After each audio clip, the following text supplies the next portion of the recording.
ਇੱਕ ਮੈਂ ਪੰਜਾਬ ਦੇ ਉੱਤੇ 5 ਸ਼ੇਰ ਲਿਖਿਆ ਜੀ ਕਿ ਮੇਰੇ ਪੰਜਾਬ ਦਾ ਉੱਚਾ ਤੇ ਸੁੱਚਾ ਚਰਿੱਤਰ ਹੈ। ਮੇਰੇ ਪੰਜਾਬ ਦਾ ਉੱਚਾ ਤੇ ਸੁੱਚਾ ਚਰਿੱਤਰ ਹੈ। ਇਹ ਗੁਰੂਆਂ ਦੀ ਧਰਤੀ ਹੈ, ਇਹਦੀ ਧਰਤੀ ਪਵਿੱਤਰ ਹੈ। ਮੇਰੇ ਪੰਜਾਬ ਦਾ ਉੱਚਾ ਤੇ ਸੁੱਚਾ ਚਰਿੱਤਰ ਹੈ। ਇਹ ਗੁਰੂਆਂ ਦੀ ਧਰਤੀ ਹੈ, ਇਹਦੀ ਧਰਤੀ ਪਵਿੱਤਰ ਹੈ। ਇੱਥੇ ਜਨਮ ਲੀਤਾ ਹੈ, ਇੱਥੇ ਜਨਮ ਲੀਤਾ ਹੈ ਸਾਡੇ ਬਾਬੇ ਨਾਨਕ ਨੇ।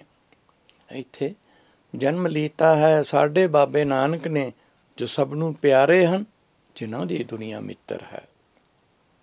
ਤੇ ਸ਼ੇਰ ਹੈ, ਇਹ ਸਭ ਦਾ ਅੰਨਦਾਤਾ ਹੈ, ਇਹ ਸਭ ਦਾ ਅੰਨਦਾਤਾ ਹੈ, ਲੋਕਾਂ ਦੇ ਢਿੱਡ ਭਰਦਾ ਹੈ। ਇਹ ਸਭ ਦਾ ਅੰਨਦਾਤਾ ਹੈ, ਲੋਕਾਂ ਦੇ ਢਿੱਡ ਭਰਦਾ ਹੈ। ਬੜਾ ਪੰਜਾਬ ਦਾ ਉਪਜਾਊ ਤੇ ਜ਼ਰਖੇਜ਼ ਖੇਤਰ ਹੈ। ਬੜਾ ਪੰਜਾਬ ਦਾ ਉਪਜਾਊ ਤੇ ਜ਼ਰਖੇਜ਼ ਖੇਤਰ ਹੈ। ਤੇ ਸ਼ੇਰ ਹੈ, ਕਿਸੇ ਚੰਦਰੇ ਦੀ ਇਸ ਨੂੰ ਲੱਗ ਗਈ ਐਸੀ ਨਜ਼ਰ ਯਾਰੋ।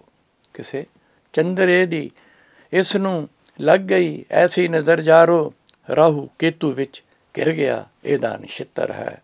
ਰਾਹੂ ਕੇਤੂ ਵਿੱਚ ਘਿਰ ਗਿਆ ਇਹਦਾ ਨਛੱਤਰ ਹੈ। ਤੇ ਸ਼ੇਰ ਹੈ ਕਿ ਇਹਦੀ ਧਰਤੀ 'ਤੇ ਹੁਣ ਰੋਜ਼ ਕਤਲੇਆਮ ਹੁੰਦਾ ਹੈ। ਇਹਦੀ ਧਰਤੀ 'ਤੇ ਹੁਣ ਰੋਜ਼ ਕਤਲੇਆਮ ਹੁੰਦਾ ਹੈ। ਮੇਰਾ ਪੰਜਾਬ ਹੁਣ ਬਣ ਗਿਆ ਕੋਰੂ ਕੁਸ਼ੇਤਰ ਹੈ। ਮੇਰੇ ਪੰਜਾਬ ਦਾ ਉੱਚਾ ਤੇ ਸੁੱਚਾ ਚਰਿੱਤਰ ਹੈ। ਇਹ ਗੁਰੂਆਂ ਦੀ ਧਰਤੀ ਹੈ, ਇਹਦੀ ਧਰਤੀ ਪਵਿੱਤਰ ਹੈ।